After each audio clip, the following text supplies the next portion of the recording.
Her Excellency First Lady Emine Erdoğan, distinguished guests, Assalamu alaikum wa rahmatullah. It's an absolute pleasure and honor to welcome you all to our very special event today at the Doha Forum.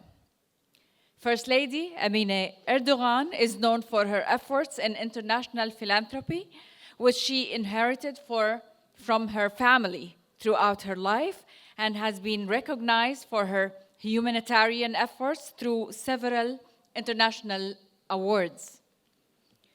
First Lady Emine Erdoğan has become a key figure in directing global attention to the crisis rising in different geographies and endeavored to be the voice of all the oppressed, pledging not to remain silent against human tragedies in places such as Gaza, Syria, Myanmar, and Pakistan, and organize international events to galvanize aid in support of the suffering.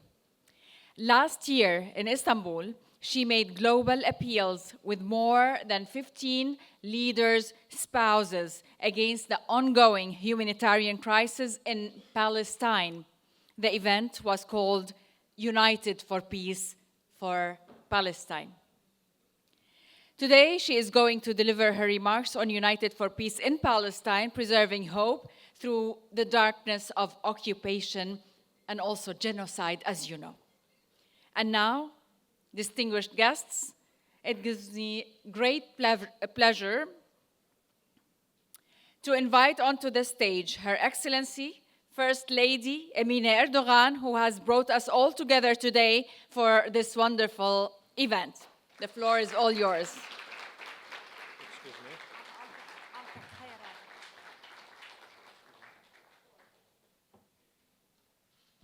Please.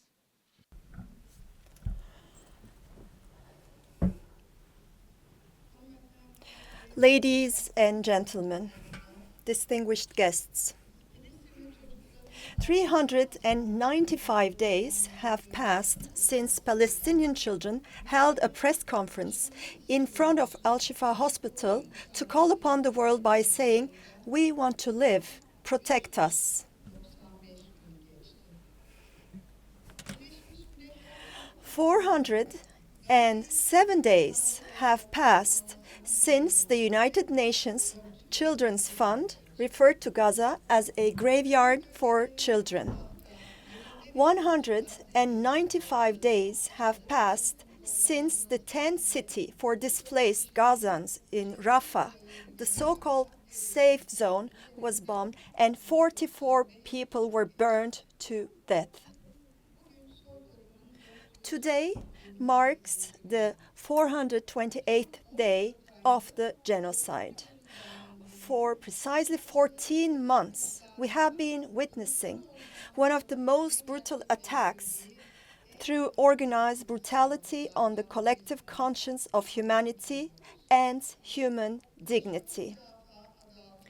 Under the pretext of self-defense, there is an attempt to erase a whole country, its nation, its culture from history in their entirety, including the youth and the elderly, men and women, Christians and Muslims.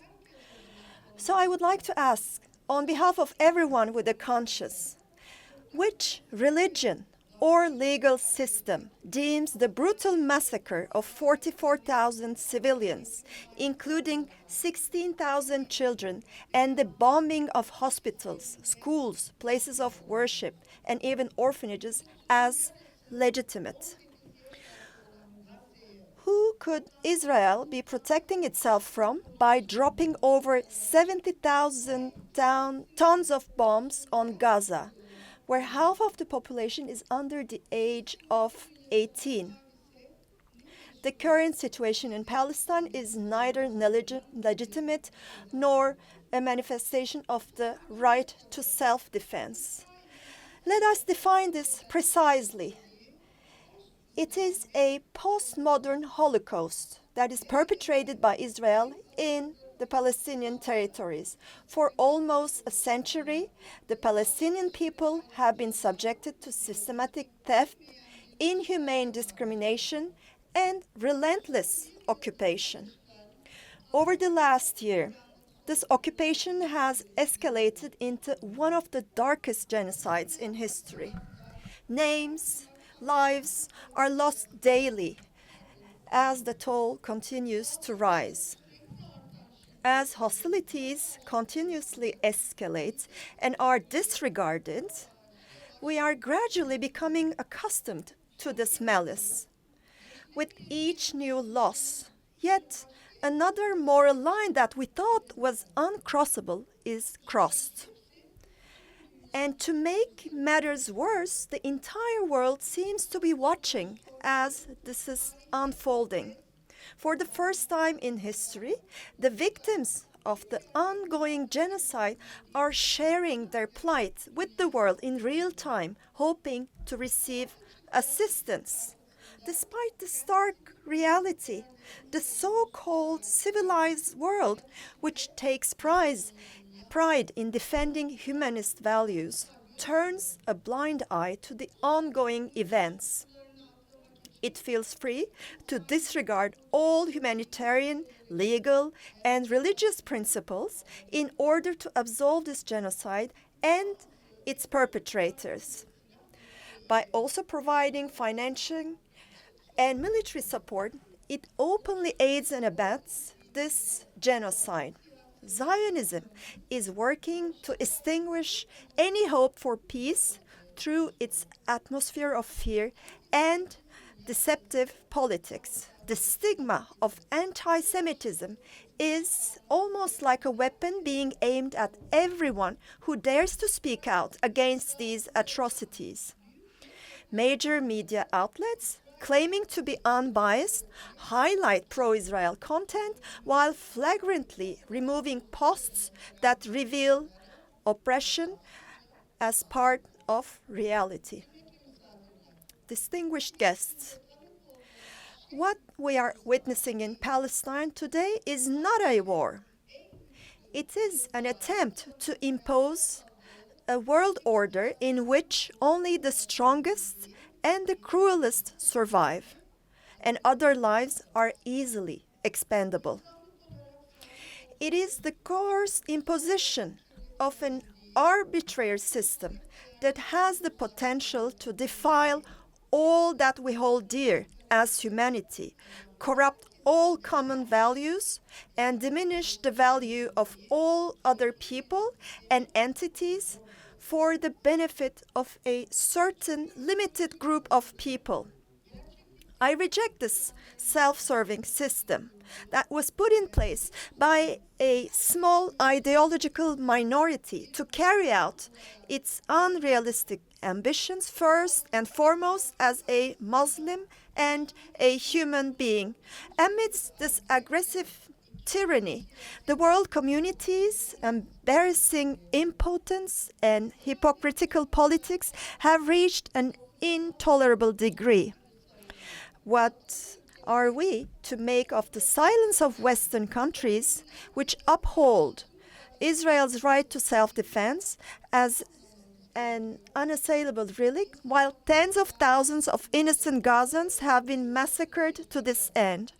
Does the definition of human, whose rights are protected by the Universal Declaration of Human Rights and many other international agreements, only cover those within the borders determined by the West?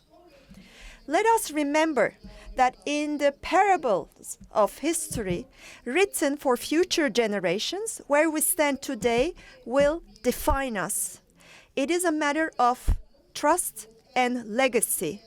It is a matter of safeguarding the global humanitarian values entrusted to us at all costs and leaving a legacy of a fairer world behind.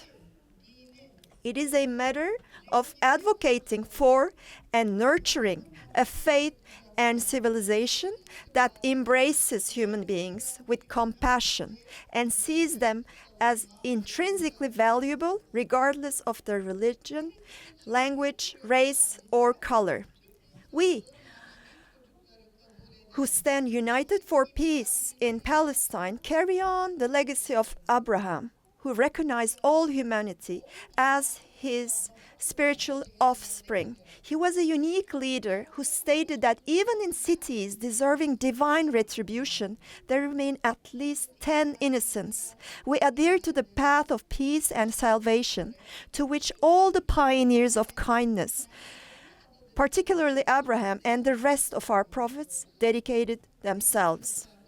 Distinguished guests, when we look at Palestine, beyond the destruction and tears of today, we should be able to discern the traces of thousands of years of civilization, as well as its unique culture and nature. To this end, we should make it our duty to learn about the true Palestine, which they try to make us forget, with its history, including prior to 1945 and even the 1900s, and safeguard it in our memories. Because we have a lot to learn from this history. Gazans remind us of all the virtues we have forgotten through their honorable resistance and their undaunted and dignified stance in the face of the oppressor. It breathes a new life into our withered hearts, fortifies our consciences, and transforms them into compasses capable of distinguishing between the right and the wrong. The awakening we are witnessing today, with rallies all over the world, heralds the birth of a new world.